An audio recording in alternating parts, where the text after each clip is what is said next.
that I'm not a big bird sanctuary guy. Where's the last place I ate? 25 minutes ago, Angelina's Kitchen. It's like, wait a minute. He He gets did it on his phone. He starts getting from his laptop into my laptop. Like Ramsey style, right? Like berating this waiter. And I'm loving it. Because former restaurant owner, former waiter. Like, I hear you. I've been on both sides of that. And now I'm sitting there and we're paying for it. So I'm here in the studio with, I know him as Anthony Rapp. I'll be honest with you. It took me about 6 years to pronounce his last name right. My wife used to yell at me all the time when we would go by the restaurant. So just forgive me if I butcher it again. But Anthony, I call you Anthony Rapp, but it's Rapacciuolo? Rapacciuolo. Everybody says Rap. It's easy. Yeah, because it sounds like something. Since I'm a kid. Right, but it sounds like something that should be on like an Italian menu. Yeah, it's delicious. Right? You got to try it. Try the Rapacciuolo. It's got to be the Rapacciuolo. You got to be 5 years old in kindergarten trying to spell that. Holy Everybody else is like shit. Smith and this, and then you're like 11 letters in your last name. It don't go too well. Yeah, I had to tell you that because we used to joke about it all the time. You are the owner, operator of PRcision, right? Correct. Public relations company here in Staten Island. Correct. We are a media company, event company. Been doing it for 18 years, thank God. And I love what I do. I think that's why we've been successful and be able to be here for 18 years on the island. So. Yeah, I know. You've been around for quite a while. You've always been the go-to place that I know of. You know, I don't know what your competition's out there, but, you know, the couple of times that we were able to work together and whatnot, you were always a professional. Company was always, you know, did great work. So I appreciate that. Thank you so much. Especially, you know, we talked a little bit, and we'll get to technology in a minute, but went through that NFT thing together, which was pretty cool because I didn't have anybody with me at the time. I was so happy when you reached out. I was like, there's someone just as crazy as me. Who knew? And your family's in restaurants. We had a restaurant. I worked in a restaurant in Eltingville from when I was in high school all the way through college, a place called Giovanni's Trattoria. About 9 years ago, my nephew and I had the opportunity to buy it. So we bought it, and now we recently sold it because of things that are going on, you know, out of our in control. the world, right? Gotcha. But we had a great run. We were there for 8 years. You came in a lot. We loved it. A lot of great customers. It was definitely a learning experience. It was definitely great to be in. Well, I should say it was great to own the place that I worked in. Right. Yeah. So that was like one of those. You have that dream, right? Childhood you worked dream. there. You were a busboy. You were a waiter. I did everything but cook. Right. Literally. Cool. And then my nephew and I were able to buy it. So it was a great experience. We're very proud of it. And you know, we wish the new company that bought it from us, we wish them much success. We're going to go there. We want everybody to go there. Sure. Continue to support. Support local. Yeah, exactly. Right. Eat here. Where's the last place you ate? Where's the last place I ate? 25 minutes ago, Angelina's Kitchen. Really? Right here. Yeah. By yourself? I was with Dan Ryan from SI Media Group. I was with Kathy Del Fiore from the Grace Foundation and Brian Licata. We were talking about the puzzle piece. And Brian's the guy from... Marvel Consults. Yeah, okay, Marvel. Talk about the puzzle piece. Did you hear about that? Sure. She did a phenomenal job with it. It was... She did a phenomenal... Now, were you involved in it as well? Yes. So we all put it together. It was Kathy from the Grace Foundation's idea. She wanted to do it pre-COVID. Obviously, COVID hit and that didn't happen. So after the sky cleared, I guess you could say, Brian Licata from Marvel Consults got all of us together and said, we're going to do this. We thought he was crazy, but we did it. And, you know, April... How do you know Grace? Like, you know her for a while? Their foundation is phenomenal. And I actually have only gotten closer with them through the creation of that world's largest puzzle piece. So now I'm looking forward to a great relationship with them. Their leadership is phenomenal. What they do in the community, you know, if anybody is listening or watching, check it out. Go to graceofny.org because you got to see what they're doing for kids in the community. With autism and how they are really, really raising awareness because a lot of people don't realize. I mean, I'm sure you know, but we have one of the highest concentrations of autism, I think, in the country, quite honestly. I mean, my wife is in that sector, so I'm aware of it. You know, she's a SEED and she works with, you know, autistic children. So definitely hits home with me. I know, I'm involved with it pretty heavily.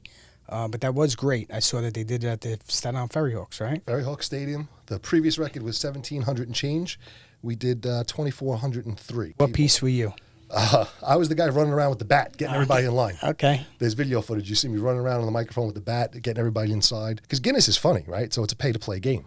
I never knew this. I don't know if you know that. No, tell me. It cost, I'm not going to give numbers, but under $20,000 to have them come and say, hey, you broke a record. But in addition to that, it has to be perfect. So we had drones in the air, the guy standing there on the microphone, watching the monitor, and if there was one person out of place, he was like, this isn't going to count. And he's telling me this. He's telling me, he's telling Brian, Dan, and we're running around like idiots. Trying to make sure everybody's in their spot. But it all worked out. It all played out, and we broke a world record. Previous world record was the world's largest landfill here in the borough. So now we got something good. Now you got a good one out Now of we the deal. got a good one. So would they have 17,000? We had 1,700 was the previous. Oh, 1,700. record. I'm sorry. I was going to say 17,000. Maybe next year we'll do that. No, this time we had 2,403. Wow. So we beat it by considerable amount. Yeah. which was, they say it takes a village, right? Everybody was involved. All Absolutely. the nonprofits on the island, all our local elected officials. It was a good example of how, and you and I have spoken about this many times, how Staten Island comes together. Right. Everybody comes together. People say bad things about the borough. They say bad things about the businesses here. But when push comes to shove and you need something, you can make a call. I could call you tomorrow if I haven't spoken to you in a month. Be like, listen, Scott, I need something. You would be there.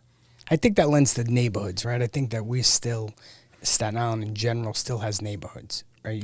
You go to different places. I experienced it a little with Little League, right? I would have thought that when you play in Staten Island and you win Staten Island and now you go to the other boroughs, that there's heavy competition based upon, just demographics, right? Kids that play baseball. Right. Manhattan has one Little League. Really? Yeah, and That's so it's like if you win Staten Island, you win the city. Wow. And in all the boroughs, they just don't have the community. When I look at Little League, I look at community. Right. Right. And when you have, I don't know how many of them we have on Staten Island, I'm going to say 5 or 6 of them. Right. And each of them have 700 kids. There's a couple of, I think, West Shore and East Shore, they struggle a little bit to get kids, but for the most part, there's still thousands of kids playing. To me, that's neighborhood, right? The fact that, to your point, you can make a phone call and you can pretty much have 3 or 4 people lined up to whatever it is that you need to have done to help. And I still think that. And not only Staten Island, I think New York in general gets a bad name at certain times, and for the most part, and we've had some tragedies happen to us, of course, and we all pulled together. Any tragedy you could point to, at least in Staten Island from my experience. I'm Staten Island born and raised, never lived anywhere else. So, but any tragedy in my lifetime, and I'm approaching 40 in June, the community has always come together. Always. Whether it was Sandy, whether it was 9/11, whatever it was a dark moment for 24 hours, whatever it was. But then you mobilize. You're on the phone. You're talking to your elected officials. Your business community. Everybody's, what are we going to do? How are we going to help? And it works. I mean, it really, you get even out there. COVID, right? It's COVID, you had your who didn't like it, who did like it, but at the end of the day, everybody kind of pulled together and we got past it. Yeah. Right? And that's that says something about, the resolve of New Yorkers, which I think there's no, better place in the world to live. The opportunities that we have here are phenomenal. Sometimes we get bashed for certain things, but it is what it is. It is what it is. We get bashed for that too. Yeah. The slang, exactly, the right. language. How we talk to people. Right. But talk to me about your podcast. You were gracious enough to invite me on a little ways back. How's things going? Well, we were so happy to have you because you're like the godfather of podcasts on Staten Island. You know what I mean? So we have a podcast called M Squared, and it's basically about marketing and branding in the business and the community. It's myself, it's Dan Ryan from SI Media Group, and it's Mike Bloomfield, owner of Techie Geek. So it's 3 guys who have different backgrounds, but all the backgrounds, when you put them together, sort of lend themselves to the topics of branding, marketing, and the community. And when we had you on, it was great because you opened our eyes to different things like people can't see it, but your studio is amazing. Like right now where we're sitting, you could appreciate the work. You walked into our studio and you were looking at stuff and you were helping us correct stuff and move stuff, and we're all learning together. And I think that's another thing that's important. Oh, of course. That we're all learning. Yeah, I think that podcasting is going to be the platform of communication going forward, and I think more and more people will get involved in it. I'm glad to see you guys jumping in because, like I said previously, and I've said it to multiple people that asked me after the show, it takes a team, right? It doesn't necessarily, it's never one person that carries it, and you guys have great pieces to your puzzle. Not to, get back to the puzzle, right? That was good. From yourself, who's obviously been, marketing is just in your blood, branding is in your blood. You have Mike, who, the guy is phenomenal at what he does. All things tech. Right, all things tech. Knows, it's wild what he knows. It's funny because he sits on the board, Staten Island Board of Realtors with me one day, and it's just a funny story. So I was telling him about my alarm in my house, and I'm like, my wife's pissed off. The cameras don't work on my phone, and blah, blah, blah. And he's like, what's the matter? I'm like, I don't know. He's like, you must have, what did he say, got a new router or something? I said, yeah, matter of fact, I did. I upgraded my router. I was like, and I called the guy that did my alarm, who's like a family friend for 30 years. I mean, he used to help us ran every telephone line that I ever had in business for 30 years. And he said to me, he was like, and he's done it for me before. Okay. It was $175 to reset it. And I'm like, bro, are you serious? $175 to reset it. So I'm telling him the story. He's like, are you serious? I'm like, yeah. He's like, wait a minute. He gets on his phone.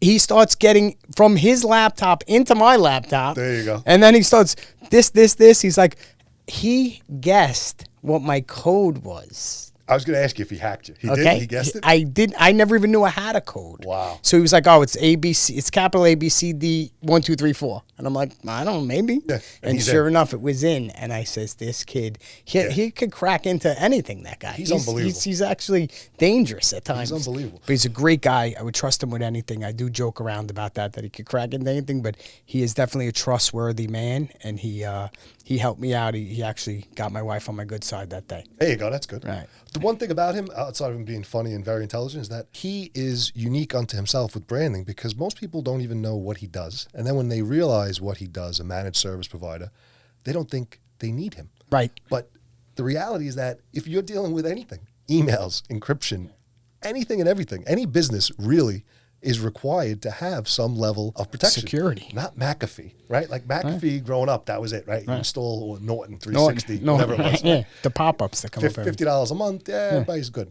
But now you're talking about data breaches. We're seeing it now. We're seeing banks and breaches and social security breaches. It's all real. I mean, every single day, and it's only going to get worse, and we're going to talk about that in a minute. But he's almost like in the insurance business, right? It's like nobody wants to really buy insurance because they don't think they need it until they need it. Until it's gone. He's the guy that you don't really need him until you need him, right? And now he's like, you're like, 17 computers crashed, and what do I do? Right.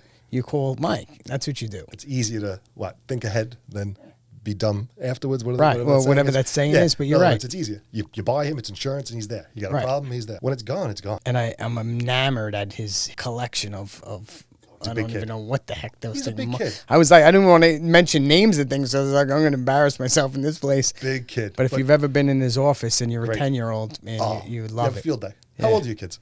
11 and 9. You got to bring them there. Yeah. We'll set that up. We'll get your kids on. Yes, that would be great. I had my son on here one day. It was he was funny. It's the only time I spoke about sports was with him, and he knows more about it than I do. But I always wanted to ask Mike. I should have asked him when I was there that day, but I was the guest. I wasn't the person asking the questions. But if he was to recreate himself into a Marvel character, which one would he be? That's a good question. We got to save that. Yeah. Well, you'll have him on here eventually. We got to hopefully, save that question. Yeah, hopefully. But yeah, you guys are doing great things. I see in the community you're doing great things. You have really cool ideas of how you're getting yourself out there, which I commend, because I think that, I've always been, and I said it on your podcast too, you don't have to, build a building by knocking everybody else's down. It's nice to know that other people, and I'm sure there's a lot of closet podcasts out there that I don't know about, but it's nice when you're able to exchange information with each other and not feel like competition or anything like that. We're all in it together. Right. I mean, so what's especially the difference? this podcasting. It's you have a mic in front of me and a camera, and we're bullshitting about we're talking about life. And it works. You just figure out ways to improve it. You figure out ways to make it better. You figure out, we talked about it on the show that you even realized from episodes 1 through 5, now episodes, you're up to what, 50 now? 40, something like that, yeah. Okay, but you realized, and you said it to us, that simple things and simple ways to make it better and ways to learn. So we're doing the same exact thing. We're looking at stuff, we're chopping up stuff, we're putting things into new platforms, we're trying all these new features that are out there to try and run things through different programs and different AI and different things, and we're learning as we go. Some of it works, some of it doesn't. Absolutely, and you got to just keep plugging along with, test this against this against that. And people think it's easy, right? They think that, listen, it is easy because you can, today with technology, you can have an iPhone and a plug-in camera, a plug-in microphone into your computer, and you have a podcast, right? It really just depends on where you want to take it and what your message is. But like we spoke about, as long as you're authentic, people are going to listen to you. Yeah. And that's the key to it, is not being somebody that you're not, or not chasing the like or chasing the subscribers. And, that's the thing I think most people get caught up with in this. It's like they put something out and they don't get the response they thought they were going to get. Or God forbid they get a negative response. Right. Now they think that they're a failure, and I don't think that's the case. I think you just got to keep plugging along and plugging along. Keep making it. Eventually it'll stick, or it won't. But at least you tried. You can't do 1, 2, 3 and get a negative comment and be upset, or just, I like negative comments. I like the fact that, people take the time out to give me criticism on something that, maybe I could do better. I have no problem with that. It's like you said, it's like the guy we both love and listen to, Gary Vee, right? To think that someone took 30 seconds out of their day to smash me. Even watch your show or listen to what I have to. Who the hell am I? Right, exactly. Who the hell am I right. that you're even listening to me? Right. And now all of a sudden you're going to say, you suck. That's great, but you know what? What were you doing? Right. Or what weren't you doing? Right. You could tell me I suck. Right. You took all this time out of your day to spew negativity towards me. But it's interesting. Yeah, it really is. And I know that you're a technology buff like myself, which I really admire. That's why I couldn't wait to get you on here. So we're not going to talk about our dark days of NFTs because I'll tell you, I me and him, we spoke a lot. We texted back and forth a lot, back then, and when I say back then, it was probably a couple of years back. Right, it wasn't that long ago. No, it wasn't that long ago. And we both still own these things that who knows if they're ever going to do anything. But it was nice because there wasn't a lot of people I could talk to about it. Right. These are certain things that just didn't catch on, to certain people. So now AI is the new thing, right? Everybody's talking about this. It's changing the world. We just did a class on it before you came in for the realtors and different prompts that they can use to pretty much do anything. Wild. Yeah, the evolution of ChatGPT is kind of, taking us to taking us to a new level of efficiency, right? Because that's where I feel like it all stems from. It makes you accurate, efficient, more than you were. But that's because you're educated and you understand it. There's people that think it's going to take over and it's going to replace and it's efficiency, right? Right. It's like a computer, right? I tried to explain to some of the old timers in here yesterday. Like this is, and I said to them, please do not discount this because it's not going away. Right. You said that about the computer. Right. You said that about Facebook. You said that about it. You say it about all technology that comes around. You sound like my great grandmother who said the television was going to be the demise of society because radio was where it was at, right? And now it's just the next evolution of technology that's really helping people. Of course, is there people out there that are gonna be bad actors and it's in everything. Yeah, and you'll have that, but it's just so where do you see AI from a marketing perspective? Like where do you think that brands will embrace it? Where do you see it helping them? And are you currently, using any of it at all in practices? I think that brands are going to embrace it on a couple different levels. So from the agency side, on my side, the business end, if it makes us more efficient and it allows us to produce more efficiently and faster for a client, the client's happy. So on my side of the world, by using certain technologies and certain AI, we're able to produce content at speeds that weren't imaginable. Like even a year ago, not even 5 years, like a year ago, there's new software that we're using that's allowing us to produce content much faster. And if the client gets it faster, then we're doing our job more effectively and more efficiently. So on the agency side, it's really helping us grow to service more clients. But on the brand side, on the customer side, it's doing even more things because if they're open to it, and I'll give you an example. We both know Gary Fleming, Emerald Elite. I was with Gary yesterday. So there's a technology out there, which I'm sure you know, Synthesia. Yeah. Right? It's great. Sure. I'm sure you use it. Yeah. I use it for my clients. Just funny, I just showed them an ad I created with it. There you go. Just to give them an idea of what it was like. But it's perfect, right? So now what I like about and why I'm bringing up Gary is because what he did was he's using it in a way I haven't seen it yet. He's using it as the open house so now you're doing, but I've never seen it before. So to me, when I saw him do that, I thought that was phenomenal. I was like, wow, that's great. Then I pulled up what we're using it. So we have a client whom I think NYSOR, the New York School of Real Estate. Sure. So on their website, we're using it because it's technology, but their demographic skews older. So we're trying to eliminate some of the phone calls they're getting about the website. So we have a whole FAQ section using nothing but Synthesia. Literally, that's great. 12 videos, how to register, how to sign up, who to call, what to do. The phone ringing on their end from people saying, I'm confused, I'm lost, it's gone. Decreased. Right. I mean, absolutely. So now they're using it and they're loving it. I think one of the cool things that isn't fully accepted yet, but the creation of avatars like us, like our own image. Yes. I think that's going to be a huge game changer for brands because they can create content on demand at scale without having what we're sitting in right now. And I think that, less friction, more efficiency, it always wins. Always going to win. Always, no matter what. Right. So I think that's, if you had an avatar of you right now and me, we could be doing this and we could type in what we wanted to say to each other or record it and text it and the show is done. I could be watching my kids' baseball game as this podcast is going on. So, and that'll happen. Right? Oh, yeah, you already have musicians, rappers singing different songs that aren't even out yet and they're dead for 10 years. And I'm like, how is this guy singing? That's scary because that's going to cause, but see, like everything else, going to give rise to new Crime. problems, new Right.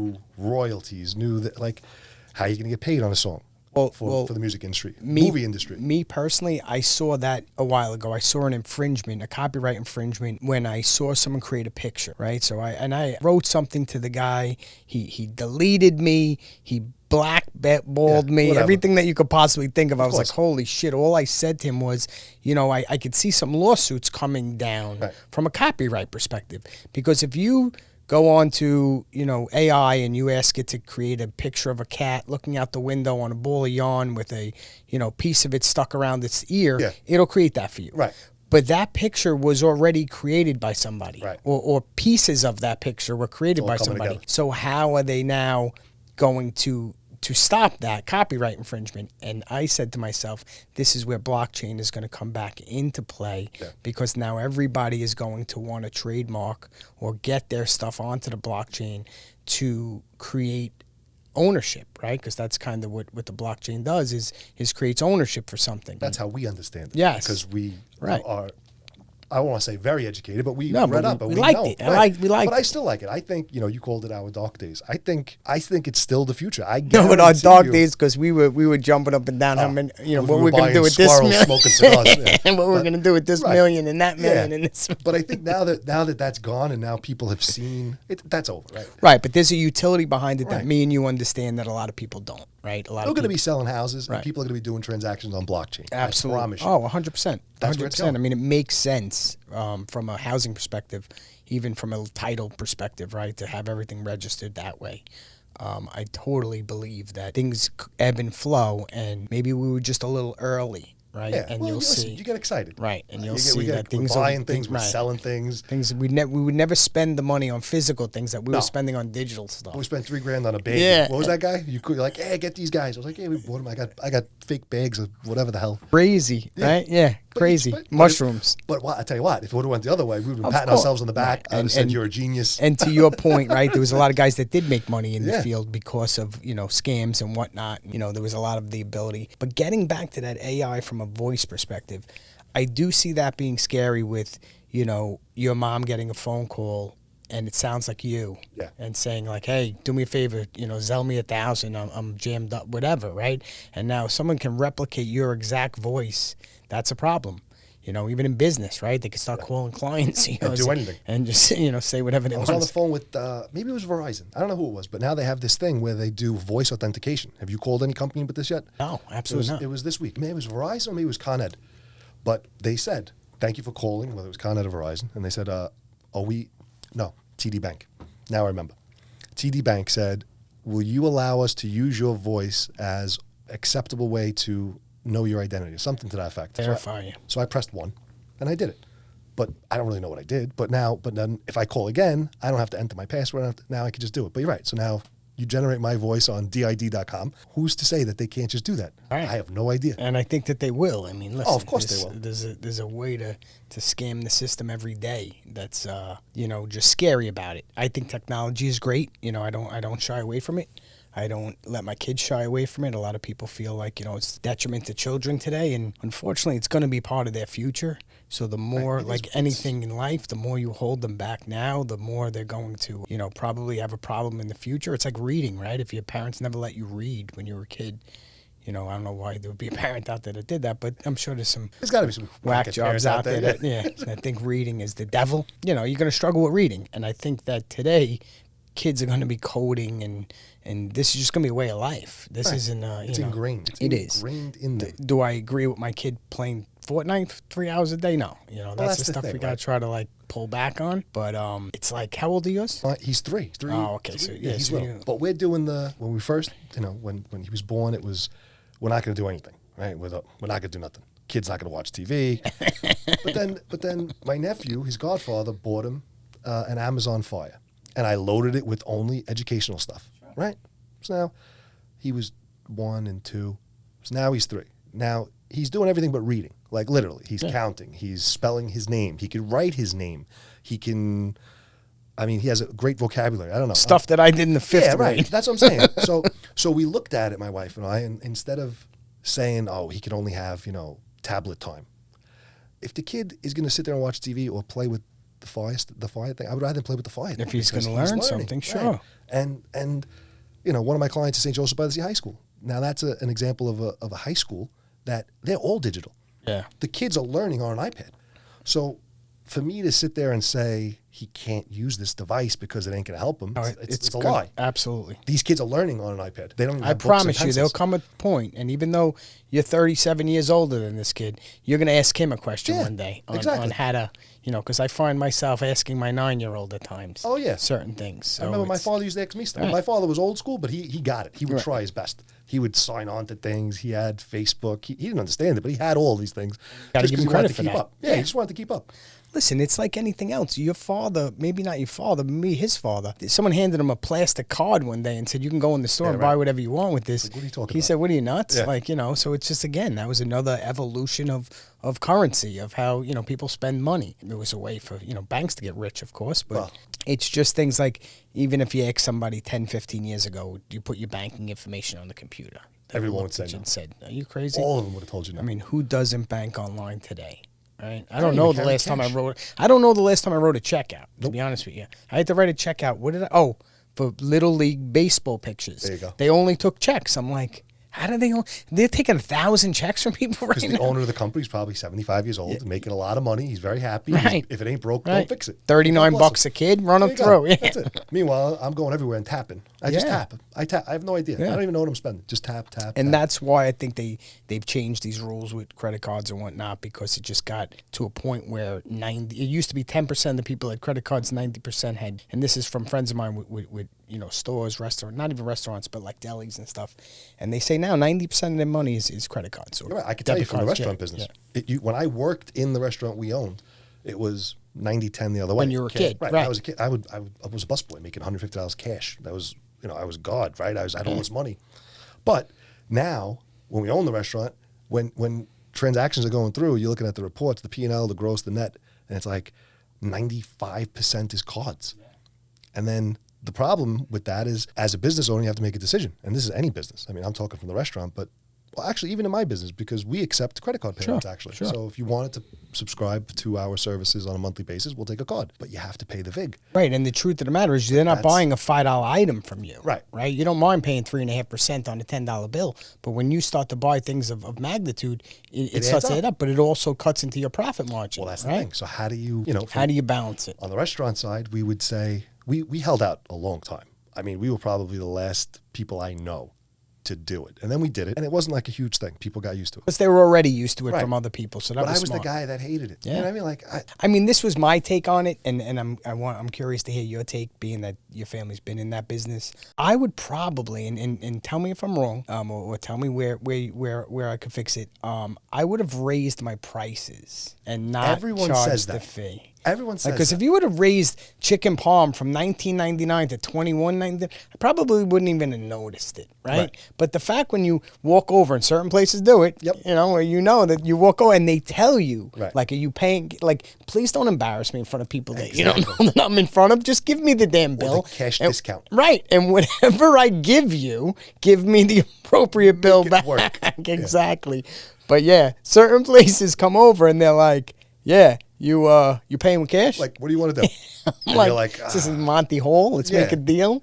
Yeah. But so raising prices makes sense. But the problem is that you can't. So now labor, food, in the restaurant industry only, but labor, food cost, that all goes into it. And now all of a sudden, if the chicken parm was 21, we're paying the 3% VIG on the back on that swipe. Now I got to raise it to 23 because my chicken went from $1.99 to $3.99 a pound. Yeah. And at the end of the day, any kind of service industry like that is difficult. I don't care whether it's a deli. I don't care whether it's a restaurant, even if it's a clothing store. In that kind of an industry, they got to be flexible. I mean, look. And plus, what is the profit margin's better than me. But if you're working already on a slim profit margin, somebody's coming in taking 4% of it. Right. That's a lot of money. It's a lot of money. I remember thinking that I was smarter than most, but I wasn't. But when we first bought the restaurant, I signed up to be a credit card reseller. I didn't resell credit cards. I just processed my own cards. Saved the money. Year 2, it was like a $29,000 savings. Wow. Literally, $28,000 to $29,000. Yeah, that's real money. And I showed my partners. I said, look, this is real. Like, that's real money. So there are ways around it, but at the end of the day, the business is absorbing the fee, and they always used to absorb the fee. But at some point, something's got to give. Either the business has got to close or the people got to pay more money. Well, you see that, right? Little by little, you're seeing some iconic, restaurants closing on Staten Island. Yeah. We lost a few pizzerias. I understand it. I understand that margins are only so much. I know people's behavior, too. It's like as soon as, you try to, say something or try to recoup some sort of a cost, they think that it shouldn't be on them. And to your point, you make a great point about the ancillary stuff, right? Somebody had made a comment to me one day that, 79% of people that bought a house in the last 2 years are unhappy. And I said, where they got that stat from. Yeah, well, but I said to them, are they unhappy because they bought a house? Right. I said, because I don't think that's the truth. I think that people get unhappy because they knew what they were getting into, right? They knew their alternative was renting. They knew what rent prices were. They knew what the sale prices were. They knew what their mortgage would be. They knew that, hey, if I have to eat pasta for the next 2 years or not, right? That's what it is, right. But what they didn't anticipate was utilities going up 40%. Yeah. The cost of gas going up. Well, now it's a little bit back, but this was back when gas was $5 a gallon. Turkey is $16 a pound, right? And for food, right? Food itself, I think, has taken a tremendous hit. There was times when, eggs were $9. Right. Like I'm telling my wife, she's making chicken cutlets. I'm like, use 2 eggs. Right. You can get it done with 2 eggs. Now think about it on the other side. So now all the guys that we add some milk to it. Even the events that we do, food truck festival, all these events that we do, these guys, they're the same thing. They're mobile, but they're still a restaurant. And if the price of eggs are now $9 a case, right? $9 a carton, rather, and this guy's selling something with eggs, it's got to go from $10 to $15. Has to. Even though it's off a food truck. Right. Because otherwise the guy can't be there. He can't put gas. He can't pay, And all those things are going up as well. Right. Forget about wear and tear on the guy's truck. But you do a great thing. Talk about that. Are you doing that again this year? With June. Are you still 9th, 10th, and 11th. How many years is that running now? This could be our 6th year. Wow. And it's what's funny? It's probably one of the things I'm most proud of. And I say that because no one believed it could be done. And I say that because the borough itself never, let me restart. The borough would travel to Jersey. We would all go to Jersey. We'd go to Loretta. We'd go to Monmouth. We'd go to all these places that were known for food trucks, right? And I said, we're going to do it here. And it was like a joke. So it took me 2 years, but I traveled around to all these places. And I sat many, many times with my friend, who I'm sure you know, Dom from Mack Truck. Do you know Dom? Oh, sure, yeah. Fantastic guy. He is probably one of the best guys I know. Sat with him, told him my idea, Rap, you're crazy. Just like that. I said, okay. But then he helped point me in the right direction. He put his name on the line and called a few people and said, listen, we're going to try it. The first year we did it, it was like, I think 25,000 people showed up. Wow. Every food truck sold out, and that was it. And I couldn't believe it happened. But then we proved it. So now we have people who come. They come every year. The food trucks are interested. They love it. They enjoy it. And the beauty of it is that we do that as part of a program to raise money for Catholic Charities in Staten Island. So it's not a PRcision event. Right. We execute, we produce, we manage, we do the whole thing. But what we do for that client is use community events to raise money for the nonprofit. Rather than go to that boring rubber chicken dinner that we've all been to 100 times, you bring your family, you enjoy yourself, you pay $5 to get in. You had games, you had, for the kids. I mean, I thought it was great. And they're raising money. Yeah. And it's great because by default, you're going out, you're having a great time with your family, and you're raising money for the charity as an ancillary benefit. Right around the corner from your house, right? You said earlier, go to Jersey. Yeah. You know how many people rather go to Jersey to eat and rather spend their money in a different place than Staten Island, which is another whole, we could probably do a whole episode just on that, how people just don't spend here. Friends don't, as much as we said earlier about coming together, I find that, a lot of local businesses struggle because of the fact that people from this, community just don't necessarily spend underneath their nose as much as I think that they should. But I like I said, I did go to that. I loved it. My kids had a good time of it. So how many trucks you have now? Because I think when I was there was, I don't know, maybe 10. That was probably early on. Yeah, now we got about 20 trucks. Yeah, I haven't been there in a few years. Big stage, live music on stage. Okay. It's fantastic. And I'm not saying that because we produce it. I'm saying it because it's a good time. Because now that I have a kid, because he's only 3. So I wasn't really looking for family stuff 3 years ago. Yeah. But now I see that there's really nothing to do. And you can respect it. It's a fun little thing I get it. You take your wife, take your kids, go out for the day, spend a couple hours, and you enjoy yourself. And 6,000 calories later. Well, that's true. 6,000 calories later. But you know what? It's just something to enjoy, and we do the same concept with the feast. You've been to the feast that we do in October? Yep. Same concept. I mean, we're in Staten Island, so it's easier to run a feast, right? Because everyone's Italian. But especially on the South Shore, right? Especially on the South Shore. But in other words, it was a unique way that we do our marketing, public relations for Catholic Charities, because they were not that they were struggling, but they have this beautiful campus. That's the other thing. You have a blank canvas there that you can do. And I'm surprised they don't do more over there, even from a sports perspective. I think that I know little by little, they do. They have the building in the back that's indoor. My son was playing in there over the winter. I know, what's his name, has the softball league out of there. They have the CYO, which is I was going to say Boyle. My daughter played for him.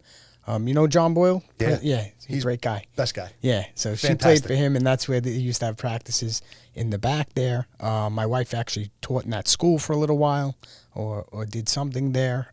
So they have like this enormous piece of land that I would think that, they could. It's a little underutilized, quite honestly. Well, credit goes to former CEO Vinny Ignizio and the current CEO Claire Talla, because then when I pitched the idea, they brought me in, how are we going to raise money and raise our profile? And I said, we're going to do events. They could have just told me I'm an idiot and kicked me out. Literally, absolutely. You're a moron, go home. But they took a shot. They presented it to the board. And this was Vinny back then. Right. Yeah. Presented it to the board, and we tried it. And then after they saw that not only were they raising money, but now it was a positive thing, because people it wasn't, and this is the thing I always say, we sell ideas, right? So we sold the idea that not only are you going to raise money, but people are going to perceive Mount Loretto differently.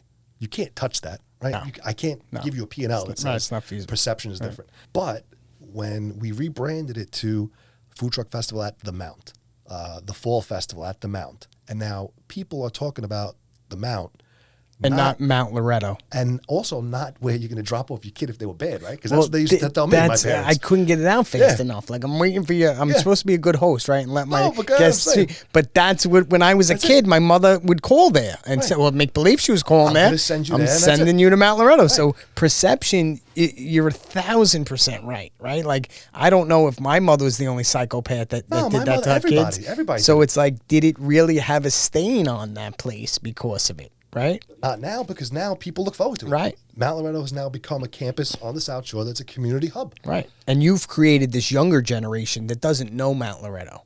Correct. The way we did. Right. Right. Now they know it. But we're bringing us too. Right. So, I know. That's true too. It's nice to walk down and be like, oh, it's not as bad as I thought. But it's nostalgic. You had the Godfather film there. I mean, there's so much, stuff to it across the street. That I'm not a big bird sanctuary guy, but from what I understand, I didn't even know there was a bird sanctuary. I didn't know either until it was one of the realtors was a real good photographer, and he used to take pictures, and I used to see them. I'm like, where is this guy, in Africa? And he was like, no, I'm on Highland Boulevard. I thought you were going to say you hiked through there, because I know you're physically active. Yeah, I know, but I thought maybe you were going for walks or something. I don't even think I've ever been on that side of Highland Boulevard. No.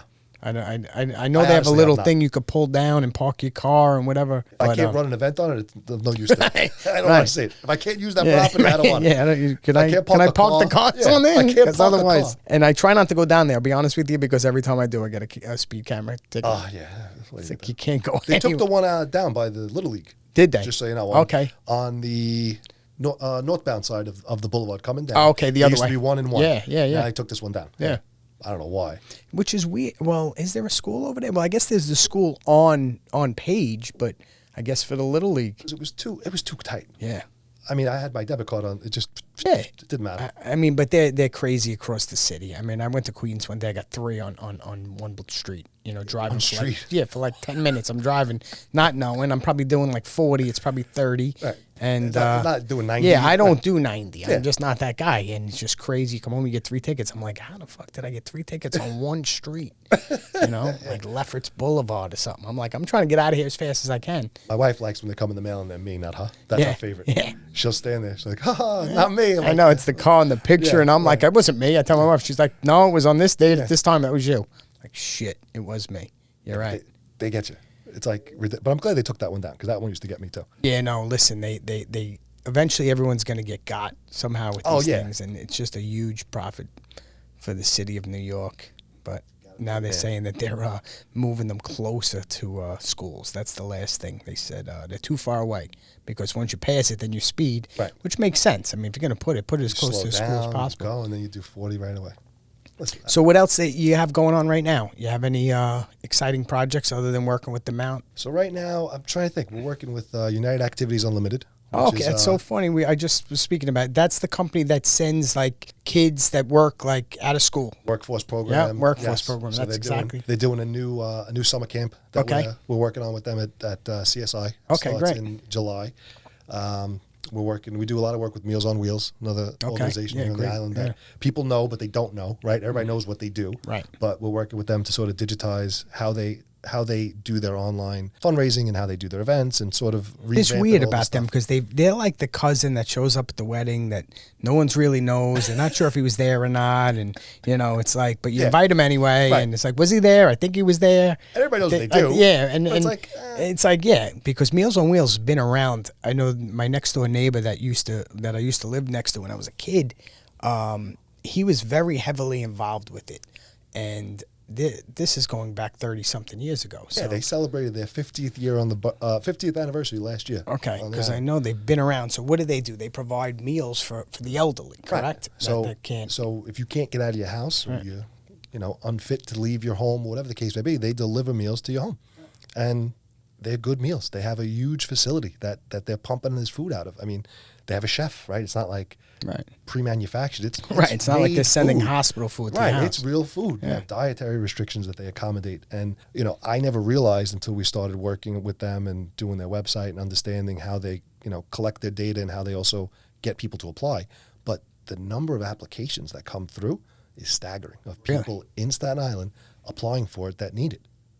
I mean, if I were to say to you, how many people you think receive Meals on Wheels? Give me a guess. I wouldn't think it would be that many. I would say a couple of hundred. They're delivering almost 2,000 meals a day. But logistically, it's just it's a nightmare. It's got. I don't know how they just do like you said earlier, and as soon as you said it, it spurred in my head about because when we were kids, I didn't have an allergy table in my lunchroom. Right. Yeah. We just all ate together, and that was it. And that was there it. was no choice. I brought peanut butter every day, and I didn't get yelled at. But today, they run a very big risk. With allergies and stuff like that, where they have to be, especially cross-contaminating food and whatnot. Now you're dealing with the elderly. Now you're telling me 2,000 meals a day. Even during COVID, they were the only city agency that was still out delivering during COVID when other agencies couldn't do it. They were out every day. 2,000 meals a day. It's wild. That is wild. That is wild. If you think about it, 60,000 meals a month that this place is pushing out, and it's our neighbors. It's your neighbor. It's my neighbor. Absolutely. We don't even know. Right. But you see the trucks around. Yeah. You never follow them, right? No. But they're around. They're all over the place. They're picking up food. They're dropping it off, and they're doing a great service for the community. And they're doing it like behind the scenes. Right now, today we'll see them both because of as soon as we leave, reticulum, whatever it is in your brain that makes you. See 7 of them now, and I'm like, wow, we were just talking about that. Well, we were just talking about they're everywhere. They're gonna be on your block. They'll be in front of the office. I didn't know my next door neighbor got Meals on Wheels, but they're. Sibby Angelico is the guy's name. He runs Echo now. He was heavily involved with them for a long time. He does a lot of great stuff. I don't know if you've Echo was one of our clients. Okay, so there you go. I love Sibby. Sibby and the Angelico family are probably like one of my favorite Staten Islanders. Yeah. Like literally. Good. Vincent's a great kid. Christine's a great kid. Every organization. And I say that not because they shouldn't, but I say it because they have their own. So to me, it's important because they have their own nonprofit, right? And their nonprofit Echo is extremely successful. Extremely. And they're doing great things. So people in that situation could be, one-track mind, focus on my organization. Yeah. They're not, though. They support every other nonprofit. They're taking out journal ads. They're buying tables. They're offering assistance if they can. So to me, that speaks volumes just to the type of people that they are. Absolutely. It's like what we said earlier, right? It's when we were talking about podcasting and having 2 friends that have different podcasts. We can easily exchange information and not have the fear of like, oh, I can't tell him what microphone I use. And I think they're the same way. They're just 2 hands feed the face, right? If we're all trying to, cure life's ailments, and we all have to pitch in. I like that. Cure life's ailments. I might steal that. That's okay. That's good. That's all right. I have to put it on the blockchain now. Copyright it. But I think that that's what we're here on this earth for, right? Aren't we supposed to be helping humans, instead of... That's what we think. Not everybody thinks that, though, unfortunately. Well, I think geographically where we live, I think that is also unfortunate, right? I think that traveling to different states and different places through business and whatnot, I've got to meet a lot of different people. And I do find that the competitiveness here is a lot greater than it is in other places. And listen, to me, I think that's great, right? That's what makes us as strong as we are, because we know that we fall asleep and someone's going to pass us right by. And that's it. Me and my wife were just down in Florida last month, and it's like you'll sit at a diner for 20 minutes before somebody walks over to you and asks if you want a menu, and I'm like, I'm chewing on my fork because if I don't have coffee in the first 10 minutes, they have nothing to do. Right. So it's just like, oh, how y'all doing? Oh, we're doing well. You find yourself like talking slow. But when we're there, I almost tell myself that maybe we should be more like them. 100%. They're gonna live longer. Right. Absolutely. There's no stress. They're not worried. They're not checking their phone. Sun is shining every day. Right. It must be nice. It must be nice. They don't have to shovel out 13 inches of snow. It's just, that's why you see a lot of people leaving, right? You see, besides everything else that's wrong with this state, that, it's difficult to run a business. It's difficult to own more than one house. If you own more than one house, you're the devil. It's getting to the point where if you own a house, you're the devil, right? Some of the laws that are coming down the pipe right now, especially from a real estate perspective, are scary. They're really scary, and they're infringing on homeowners' rights. So you can understand why Cuomo was 2020 Realtor of the Year, because he drove everybody out of here and sold to Florida. He was Florida's Realtor of the Year. Yeah. But you see North Carolina, I know a bunch of people that are retiring now, moving down there. Listen, I also understand you stretch your buck a little bit more, right? There's no income tax. Everything is expensive everywhere. Right. But food it's relative, is food. Right? Yeah, that's it's what relative. I always say. But food was just as expensive when we went out to dinner out there than it was here. Yeah, you got me with Angelina's Kitchen before. I thought you were going to hit me with some fancy restaurant that I never heard of. I'll tell you what. So for my anniversary, it was my because that was really like lunch. It was. Lunch. I shouldn't have let you give me that answer. Well, I was just there. So right. I wanted dinner. I wanted the last went, restaurant you went to. I took my wife to La Parte in Manhattan. Okay. I'm probably saying it wrong. I wouldn't know. La Parte. I wouldn't know either way. So it's a chef's apartment. Okay. We went there 2 weeks ago for our anniversary. And it's just you and her. Yeah, just us. No baby, nothing. It was our anniversary. I had waited weeks to get in to try and get, I was on the list or whatever, because it's not like Staten Island where you know a guy. Right. It's a Michelin restaurant. I don't know anybody. So I don't know the chef. I don't know anybody. So we went in, it was absolutely beautiful.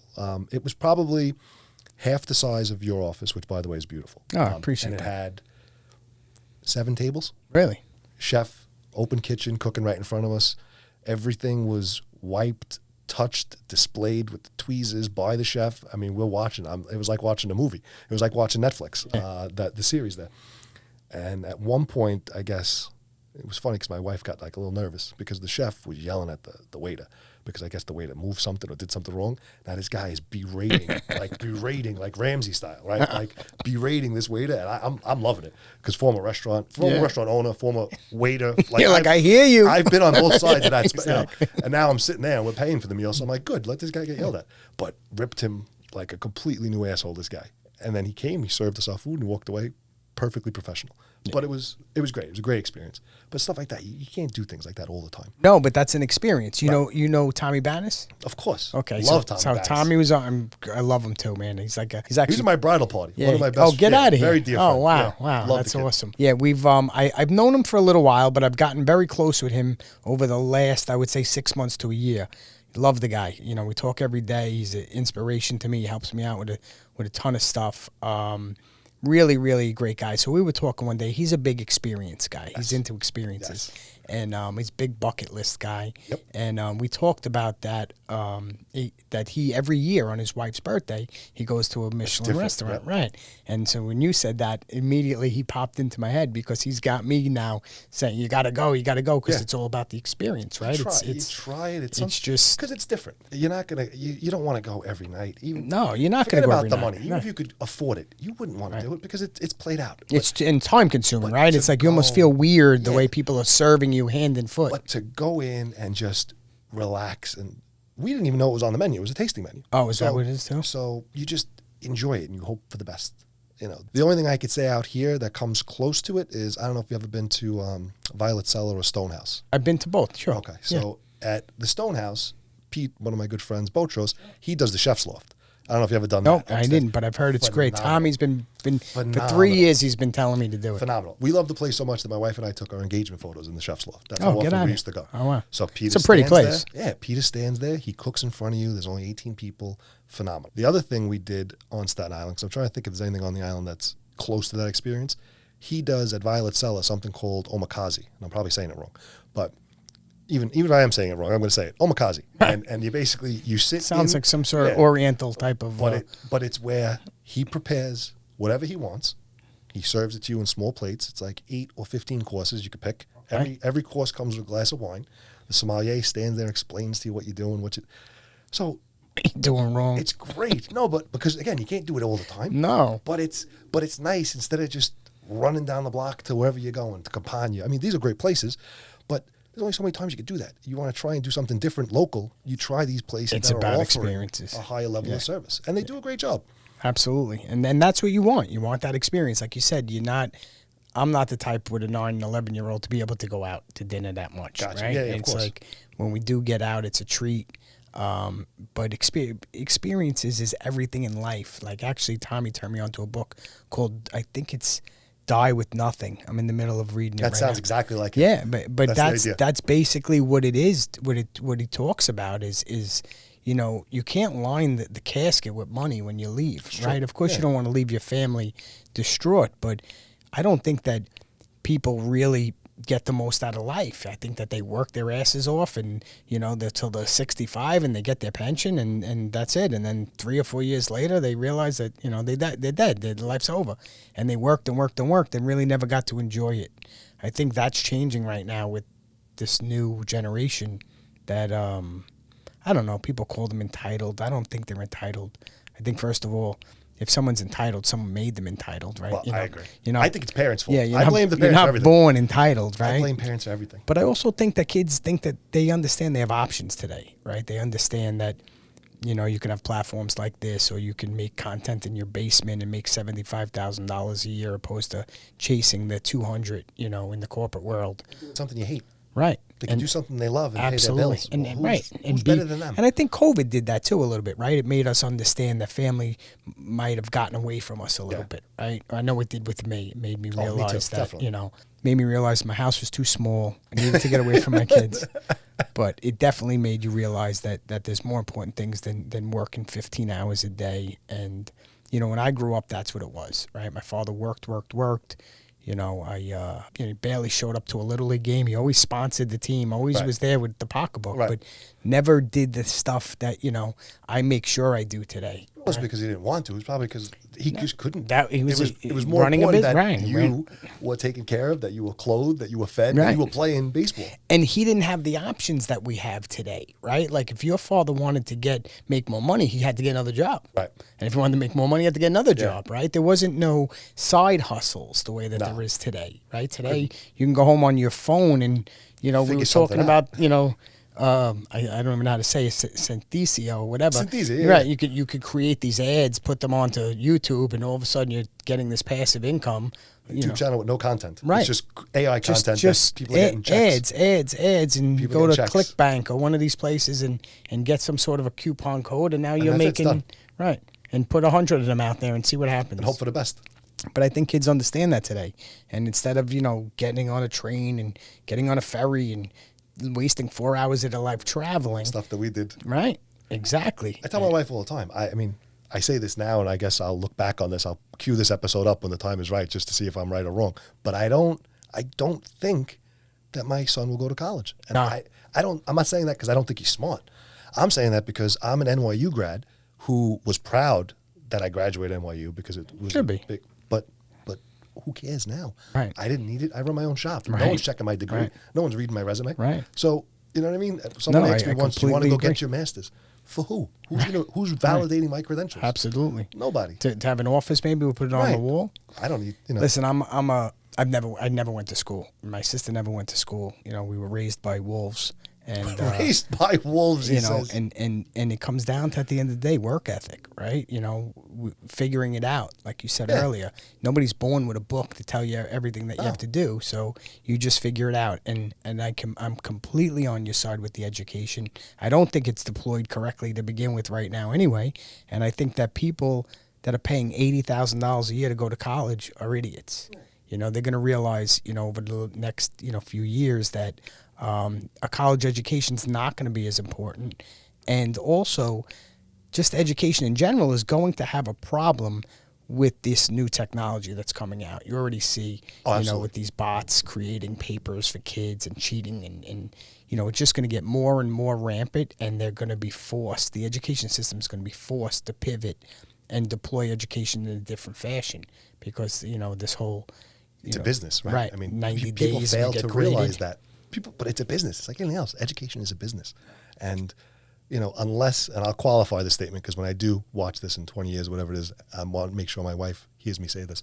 Unless my kid or anyone's kid is going to be a doctor, a lawyer, a nurse, then college, 100%. Right, specialized. Right, because that makes sense. Absolutely. But otherwise, it costs me...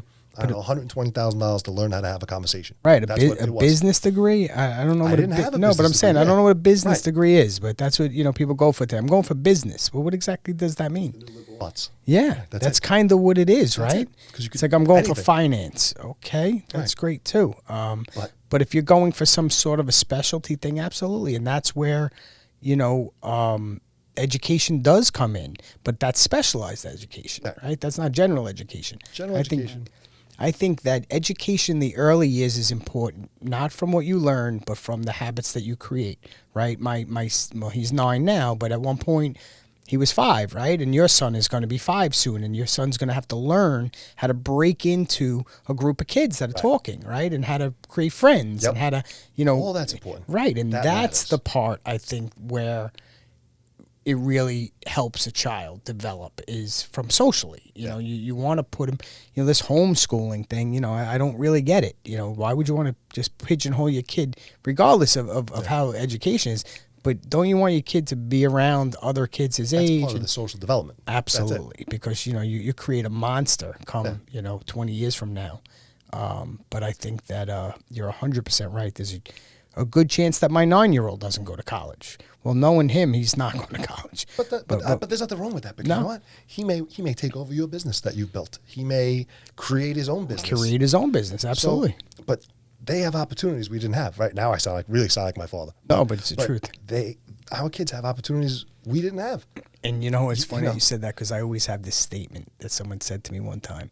You never realized your father was right until you have a son who thinks you're wrong. There you go. I like that. Yeah. No, I never heard that. That's the good. truth. Yeah. It's like you get halfway through life until you figure out what life's really about. Right. Whoever's up there, he's got some sense of humor. Yeah, right. Because then he you're like, makes he was right. Like, yeah. It's like, shit.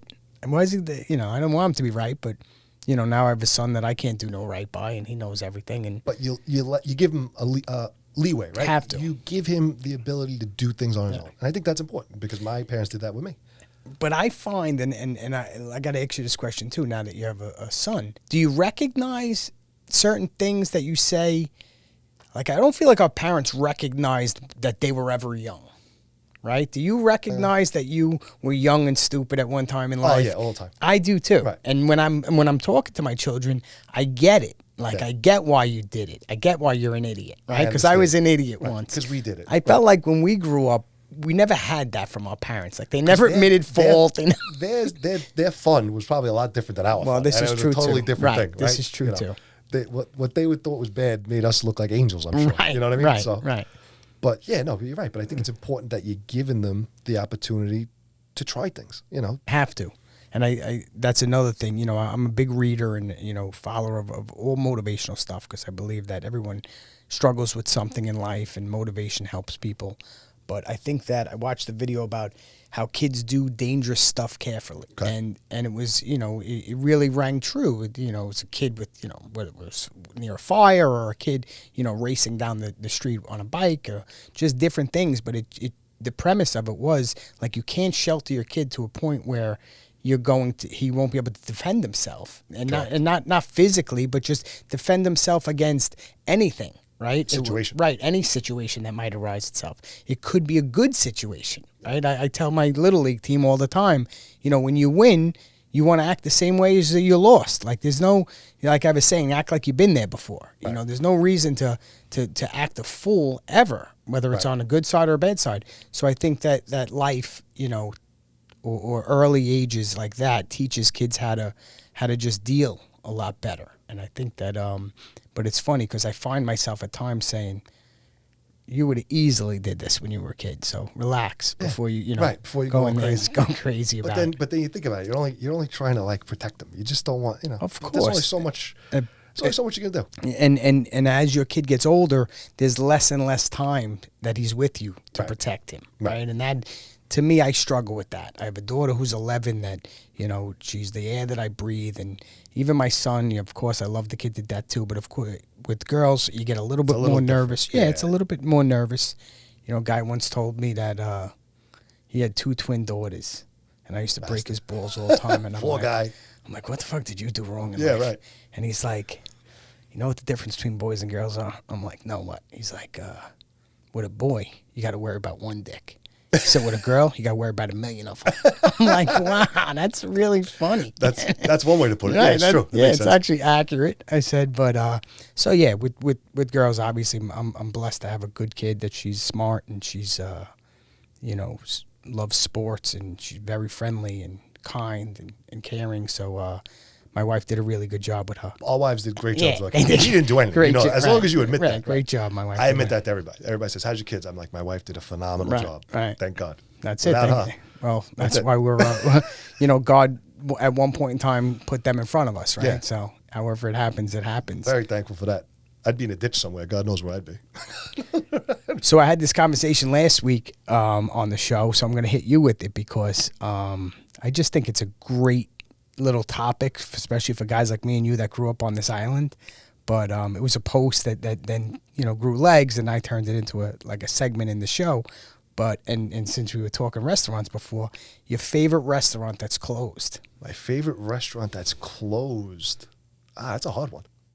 I don't think I have one. Is that possible? Yeah, that's absolutely possible because I'm going through it in my mind. I'm trying because to it's normally you think of the ones that you eat at now, right? But it's like when you were a kid and when you would go through the names of these restaurants. So you're talking like Pizza Town. That's so funny you brought up Pizza Town. That was one. My brother, that was their places. But I'm trying to think. When I was young, where did we go? And you're a little younger than me. Like Chuck E. Cheese? I don't know. Well, Chuck E. Cheese, that to me, that was later. That's not a restaurant. No, but were you around when like the Ground Round was around? No. Or like Farrell's in the mall? No. The ice cream place? I got one. How about, I just on tip my Razzmatazz. No, where was that? So it wasn't a restaurant. It was like a Chuck E. Cheese in New Jersey where the old Amboy Cinema is. Oh, okay. Yeah. Razzmatazz. We used to have all our birthday parties. Yeah. My birthday parties, my nephew's birthday parties, my other nephew's birthday. It was like, that's where we would go. That's where you went. That was the spot. Gone. When I was a kid, it was Zips. And nobody Zips ice cream. You remember Zips? It's Country Donuts now. Yes. All right. So you I do like remember Zips. it. All right. You got the little baseball helmet. And the more you put on, the more your dad would have to pay for it. Absolutely. I love that. That was great stuff. I remember Zips. I still got birthday party pictures from there, sitting up with Zips. like a dope in front of everybody. That's funny, Zips. Yeah. That brings back memories. Yeah, because the kid that was on the show didn't know Zips. It was actually the kid James that works here. He's probably more closer to your age. He definitely didn't know the Ground Round. But they were coming up with Sizzler, Well, Ground Round Beefsteak Charlie's. Bowling alley is, right? Yes. What was it? No. The Ground Round was in the mall. Oh, Fillmore's was that? Fillmore's was by the... Fillmore's was the bowling That was alley. another great place, but that was more of like we had fun hanging out there, like on a Tuesday night. I just remember the name. I never went there. Tuesday night, they had karaoke, and it was actually funny. Until it turned into like a bloodbath, like every Staten Island. Well, that always happens. Then. It's bound to happen. Yeah, it was good. Unfortunately. Yeah, nothing good lasts on Staten Island. When it comes to stuff like that, you have your lifespan. But yeah, so that was pretty funny. People were listing things and actually like showing their age because some of these places I never heard of. But I'm glad I heard of the ones you mentioned. Zips, definitely. Yeah, Zips is great. Yeah, that was great. I'm trying to think of like places. I'm thinking of like Palma Video, Block, but that's not restaurants. So I'm just thinking of things that, as I grew up, you watch them leave, and you're like, oh, I can't believe that's gone. Can you imagine? Like you talk about technology, right? Like Palma Video. Blockbuster. I mean, Palmer was like before everybody. That right? was the biggest yeah, one. and they were before Blockbuster. They were like a mom and pop that, was in the right time at the right spot. And then, but listen, yes, I do see that we're running late. Only because it's such a pleasure talking to you, bro. I could do this all day. Yeah, this is fun. And this if my wife wouldn't divorce me on my way home, I would stay here. But I gotta, No, listen, she probably saves you a lot of right decisions in life. We're both very blessed. Yes, you know that. absolutely. I have the pleasure of knowing your wife, and I believe you've met my wife at least once or twice. If not, we'll fix that. Make sure you've met her. But I know very that. Blessed Yeah, I know my fortunate. wife always speaks very highly. You always did. That's why I used to laugh about when we'd go to the restaurant. Could never say your name. Yeah, I said rap is easier. Yeah, everybody for my entire life. Rap, yeah, that's what's in my phone. I'm like, and then when I listened to your voicemail today and you said your last name on it, I'm like, I gotta repeat that again. I gotta fix that up. That's probably the only thing where actually my whole name is put anywhere on the voicemail, because everything else is rap. It's rap. It's easier and it works. You're well known and you're a good guy. I appreciate you being on the show. I'm honored to have been here. You have no idea. When you texted me you want to be on, I was like, has he got the right guy? No, absolutely. Like, really? And I had you on my list for a while, and then after you put me on yours, I was like, damn it, he got me before I got him. Well, you're the godfather. We had to get you on. We had to get you on ours first. I appreciate that, but because I put a lot of time into this. I love this. I really think that, these platforms are going to be the way of communication to get out there. Absolutely. And it's just a matter of time. And a real quick little story. I was leaving my kid's baseball game the other day, and this is what really rings true, what makes me happy about it.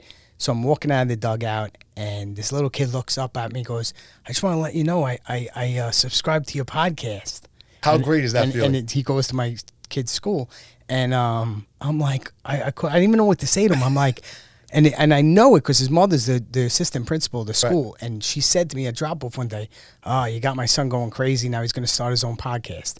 So when I saw him, I said, I heard you started your own podcast. He's like all bright eyes. He's like, I'm trying. I'm like, look, I gave him my phone number. I said, anything you need, you have any questions? I said, I could even have you on. You come on with my son, you just talk about sports. But that's the give back, right? That's the part that you say, you know what?